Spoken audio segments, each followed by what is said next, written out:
Hello everybody, we're back again with another All Leeds TV video, and what's that? No jazz music in the background. Yeah. Guys, the reason I put it in is because it was a little bit upbeat. The video was a little bit, we had the reds, we had the greens. If you haven't checked the video out, go check it out. It was a good video yesterday. But a lot of people hated the music. Guys, it was at 0.3 out of 50 volume. It was very, very low. And all it was a little bit of saxophone just to keep you derived from not focusing on my monotonous voice for 20 minutes for the second video on the trot. The video was literally, the saxophone was put in the background just to keep it a little bit upbeat. You guys, oh my God, the barrage of annoyance I got from that, like how annoyed people got by a simple saxophone. But anyway, thank you for the people who did put that on the video, because now constructively in the future that will not happen again. I will refrain from putting any music on whatsoever, or if I do put some music on, it won't be saxophone because that annoys you guys a hell of a lot. So yeah, thank you for that. But let's get on to the main topic of the video anyway. Today, Ben White was named the Player of the Month, and I wanted to do a video on it. I think it's good to keep relevance up and topics up and general topical debates. I think it's good on this channel to keep it going. Anything to do with Leeds. It doesn't have to be a massively edited video, but I want it to be updated. I want us to, when I've got time, when the team's got time, we can come on and we can talk to you about it. So, listen, Ben White, Player of the Month, thoroughly deserved in his first month at Leeds, which, coming up against some good contenders in our team. Patrick Bamford, probably Eddie Nketiah maybe gets up there as well with regards to his goal tally. Pablo, obviously. Liam Cooper, who I think is definitely close. Stewie Dallas as well.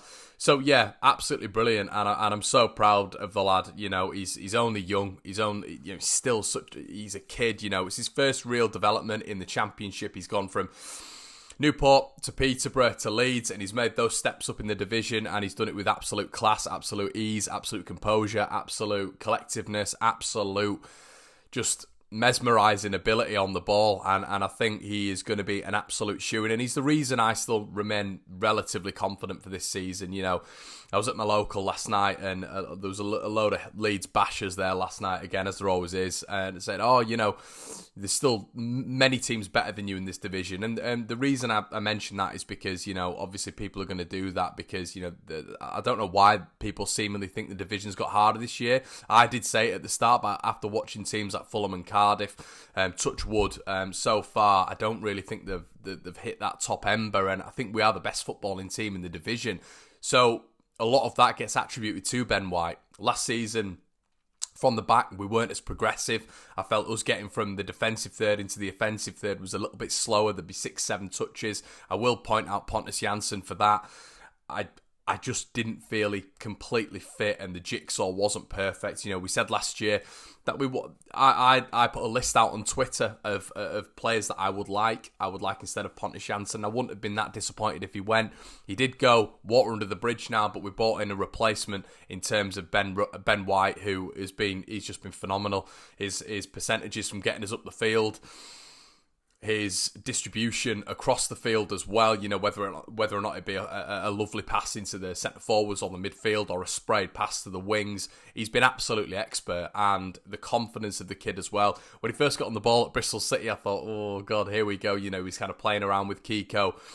But the actual positional awareness of the kid as well, how he drops back, you notice as soon as Cooper goes up for the header, Ben White drops back. And what Jansson didn't do enough of was cover Cooper when he went up for a header. He wasn't very good at that, and it was the positional awareness which used to annoy me a lot with Jansson. As much as I used to love him with his aerial ability, from corners, he was an absolute monster. But I think we kind of saw it. We've seen it so far with Brentford, where they've not been defensively resolute as of yet. They were at the weekend, obviously, with a 3-0 win against Derby, but they've leaked goals. They've had chance after chance after chance, but they have leaked goals. And I always thought with Jansson, he was bailed out by Cooper, and I think you can see a lot of that this year. A lot of people would turn around and say, let's see Cooper without Jansson. He's going to be a less of a player. Saw a lot of it, especially on Facebook. but it's completely turned round. You know, Liam's been absolutely fantastic, and I wanted to shout him out because I think he's been even better so far than last season. And this is the immense thing about us at the minute: the back line, the rear guard is strong, and the foundation for Leeds United is there. You know, it's all about the attacking sense and who we can fit in and how we can do that. As I mentioned last night in the video before, it was another dominant display at the weekend, and it was all about luck. There was a lot of luck involved against Swansea, and as I said last night, statistically, a third of football matches globally are dictated by luck, 33.3%, which is ridiculous. But there you go, and I do feel that was a lot of the impact at the weekend. I thought Leeds United played good, progressive football, and we looked good. It was just the luck. Last season we weren't able to make chances against the Hulls, the Birminghams. They completely restricted us, and a lot of teams are turning around and saying, they come to Leeds and they set up and they defend resolutely. Leeds aren't going to be able to break through.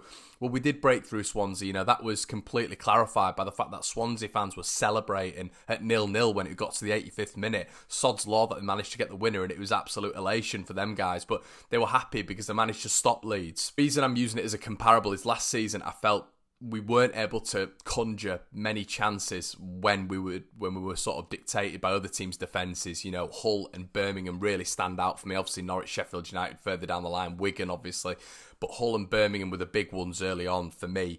We weren't able to conjure chances. It was half-arsed chances. Whereas, in this game in particular, we were able to conjure chances, and the reason I'm mentioning all of this and the reason I'm talking about, how Leeds are progressing as a team is because of one individual. For me, it's the exact same lineup as last year, the exact same lineup. The team, you could say offensively, still has the same problems, which for me it does, and for me it needs a shake-up, and as I've discussed that in many other videos, but defensively we've got a lot better.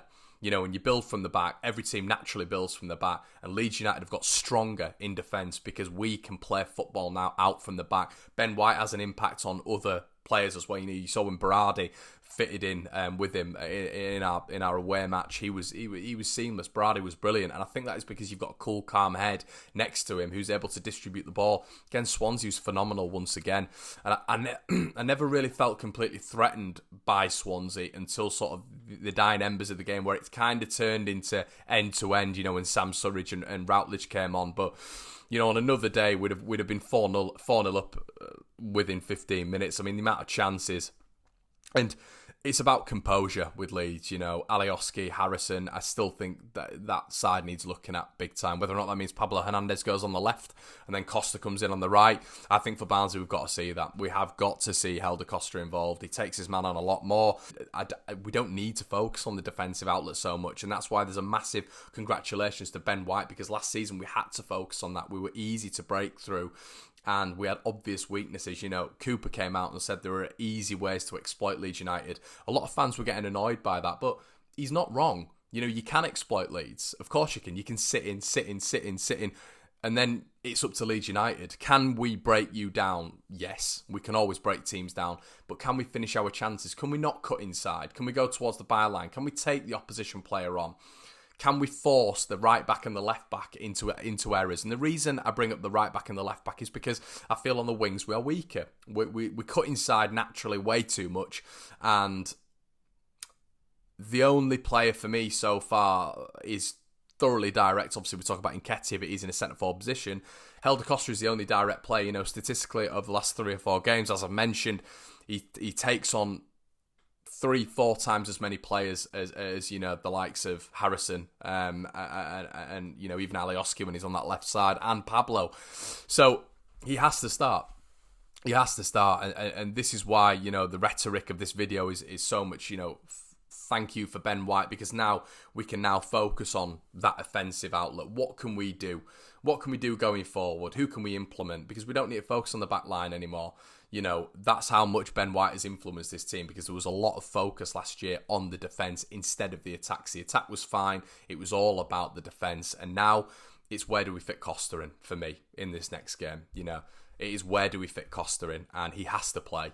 And I really think if Costa plays, there's going to be a real beneficiary on the attacking lineup. He's a level above. His IQ, his football IQ is, you look at football IQs, and Alioski for me is down here, for example. I think we all know that if we're being completely constructive. Alioski's IQ is down here. Some of his bizarre decision making, obviously the head in the bum at the weekend for Swansea, and the bizarre blasts over the bar when you've got 10 yards of space instead of just taking the ball, having a little bit of composure, calmness, and just playing the ball or having a strike, getting it on target.